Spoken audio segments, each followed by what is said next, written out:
I'm joined in studio by former Europe and Middle East editor for the Associated Press, as well as the author of the Ask Questions Later newsletter, international affairs analyst Dan Perry. Thank you for joining us this evening.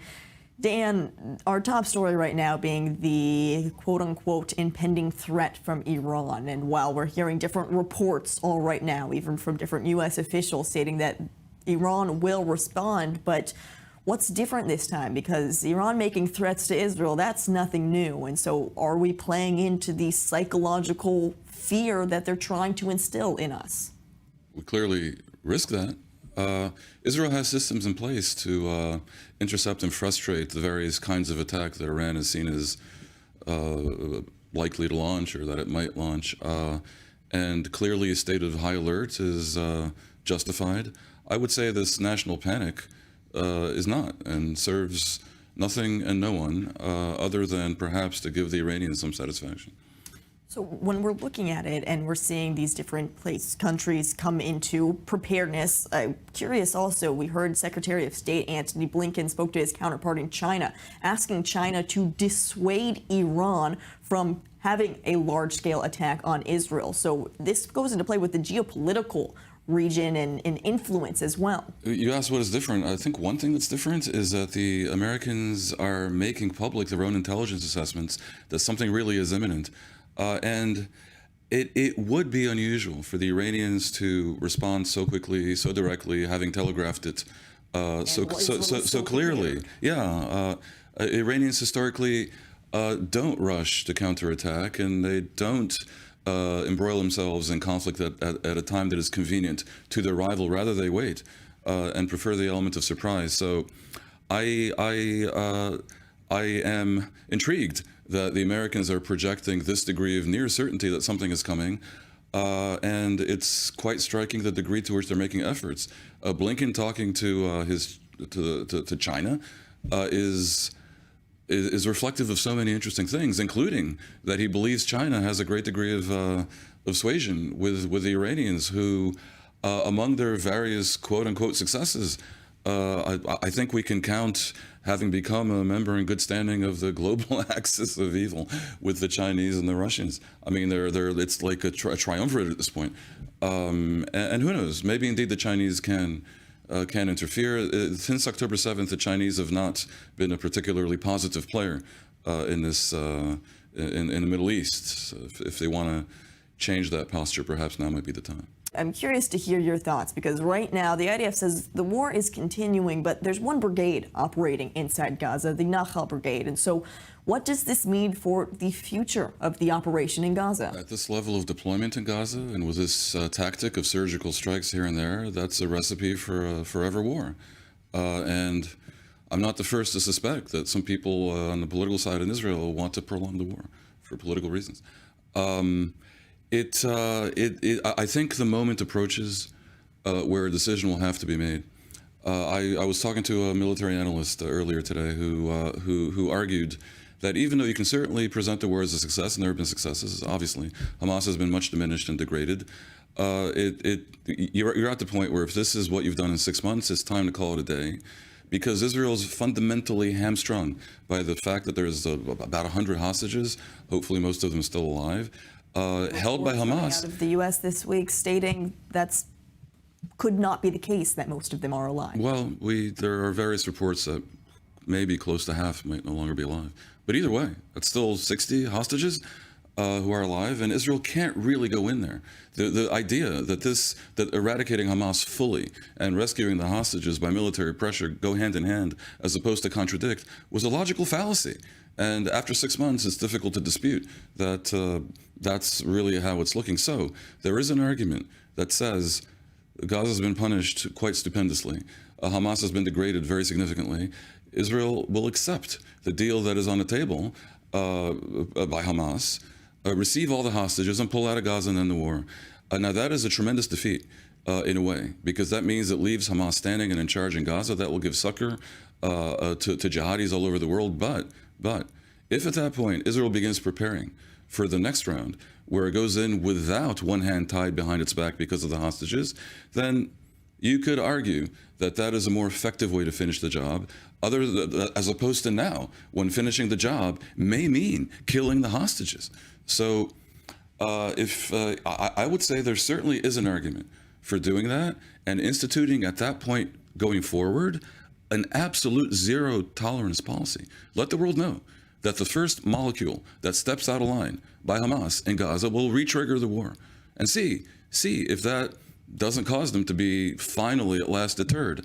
I would be assuming that it wouldn't, because they are nihilistic and they are jihadis, and that's in their DNA. I would assume the first rocket that violates the ceasefire would come, and that would then trigger a final invasion of Gaza, where you don't have the hostages hamstringing you. What about the international pressure then? Because many people even are worried about a temporary ceasefire and how we might see more and more international pressure to continue to have more of a permanent ceasefire. But once Israel does pull out, it could be more difficult to then re-engage.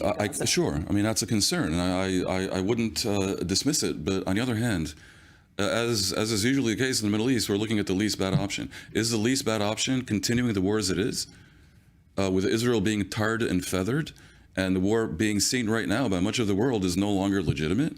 You could argue it either way, but I certainly think that there is value to public diplomacy, and Israel has really failed to explain itself to the world. So I would hope if we go into this new stage, and that might happen at some point, Israel just makes clear that we are prepared to call it a day unless we are attacked once more. And if we are attacked once more, we will finish the job, come what may. However many people choose to protest in the streets of London, we will do it. But it will certainly replenish Israel's highly depleted stock of international legitimacy. Dan Perry, I want to turn our attention to the West Bank briefly. There's reports of clashes between Jewish settlers and Palestinian locals, with several Palestinians wounded, one reportedly killed after settlers opened fire in the area. Now, at least 3 Israeli soldiers are said to be injured as well. The incident comes as IDF troops and special forces are working to locate a missing 14-year-old boy from Jerusalem. Benjamin Achimeir was last seen early this morning when he went out shepherding, but hours later, his sheep returned to the farm without him. Roadblocks are set up throughout the area, which is northeast of Ramallah, as the search continues with serious concern for the boy's life. Now, Dan, if these reports are all true and we did see Israeli settlers open fire at Palestinian locals, Palestinians living in the West Bank, this would certainly look like a evolving and a developing situation and could really spark the flames in the region. It's no secret that Hamas's desire was to have their war experience contagion, not just with the Houthis and Hezbollah, but also in the West Bank, and indeed in Israel itself with Israeli Arab citizens. That mostly hasn't happened. Whether what we're seeing here reflects a change is hard to say, and I wouldn't rush to that conclusion, because at the end of the day, the West Bank has been volatile for years. Incidents happen all the time. The most extremist fringe of the settlers in the West Bank are absolutely reckless and criminal in their behavior, and Israel should do more to control them, obviously, because they really are like pyromaniacs with a lit match. So yeah, let's hope the boy's found and the perpetrators arrested, and this doesn't lead to an inflammation in the West Bank, because the last thing Israel needs is a second front or a third. They're already operating in the West Bank near daily and nightly with these continued raids in the West Bank. But it's very low grade. Hamas's aspiration would have been for a full intifada to break out, and that has not happened. And by the way, that has not happened partly because of efforts by the PA, for which they get no thanks from Israel. Well, coming back to that then, when it comes to the PA, and when you mentioned earlier in the broadcast plans for possibly Israel pulling out of Gaza, having Hamas continue to rule the Gaza Strip. As one scenario. As one scenario, let's say, then how would the PA fall into that? My preferred option all along had been for Israel to openly state that their goal is to reinstate the PA in Gaza. If Israel pulls out without having done that, then obviously the PA does not have a role in Gaza, other than, by the way, to continue paying the salaries of civil servants in Gaza, which weirdly they continue to do. the government has refused to discuss this plan that Biden and much of the Arab world are proposing to integrate the PA back into Gaza as part of the Day After plan.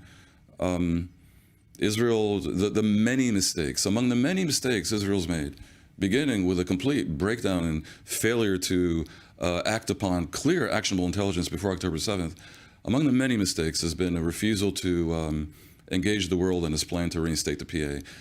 Without denying that the PA has problems, they are the less bad option. Retaining Hamas in charge of Gaza has been something that Netanyahu for years has seen as having an advantage because it weakens the PA. So who knows? Perhaps the capitulation scenario I was describing before, which really is painful to contemplate, may be something Netanyahu himself actually prefers to finishing the job and reinstalling the PA, which really kind of would be his only option if he really did finish the job. You were just watching IDF spokesperson Rear Admiral Daniel Hagari give a press statement amid the increasing threat from Iran. But as he was clear to state, Israel is prepared on all fronts. And at this moment, there is no change in direction from the home front command for Israeli citizens here in Israel. Dan, I want to come back to you following this. There's no changes from the home front command. Obviously, Israel is prepared, but something that he did say, Hagari said that while the Israelis' defense is ready, their offensive is also ready. So they are ready to attack and retaliate as well. Too. Yeah, I mean, that's really one of the big questions, whether if Iran executes a pro forma retaliation, will Israel just absorb it and not get dragged into an escalation? And I think probably what we're looking at is if the attack is only on a military base in the north or in the south, it might just do that because Israel doesn't have an interest in starting a war with Iran. And I think that disinterest in actual direct warfare is mutual. But in effect, Hagari's statement was a little bit of a threat that if Iran goes beyond that threshold, then they can expect to be attacked themselves. And I do believe that the U.S. has made similar statements in recent days as well, making clear, as Biden said, that the commitment to Israel is ironclad. You don't have to use such language. If the fact that the U.S. is clearly all of this, all this messaging, for once you have public diplomacy that is intelligent. All this messaging is meant to dissuade the Iranians from overplaying their hand here. So when we're looking at this, it does seem that Iran, on the one hand, as they talk such a big talk and have these continued threats, they need to walk a fine line of committing those threats without sparking a full-on regional war, because there's a lot at play here if the United States does get involved. Yeah, I note that the Iranians never gave a timeline. They just said they're going to react. So at the end of the day, they can wait another year, and they haven't really violated their threats. They haven't walked away from their threats. As I said before, they tend to retaliate when they think the time is right for them. That said, there clearly was intelligence about a particular assault that was very specific, and that has been under censorship, I think, in Israel. Whether they have been persuaded to back away from such an attack is something that we'll basically find out in coming days. Dan Perry, I'm curious to hear your recommendations right now for any citizens or people here in Israel amid all of this frenzy, so to speak. It's really a waiting game, and we can only provide so much analysis, but what should people really be doing? I almost can't believe I'm going to utter these words, given what happened here in the past 6 months, but I think they have to put their faith in the authorities and the defense establishment and even the government, because there is a state of readiness right now. On October 7th, there was a breakdown of readiness, but Israel is presently ready. As I said before, sure, I mean, be on alert, stock up whatever you feel you might need for a couple of days, but I don't think there should be panic. Dan Perry.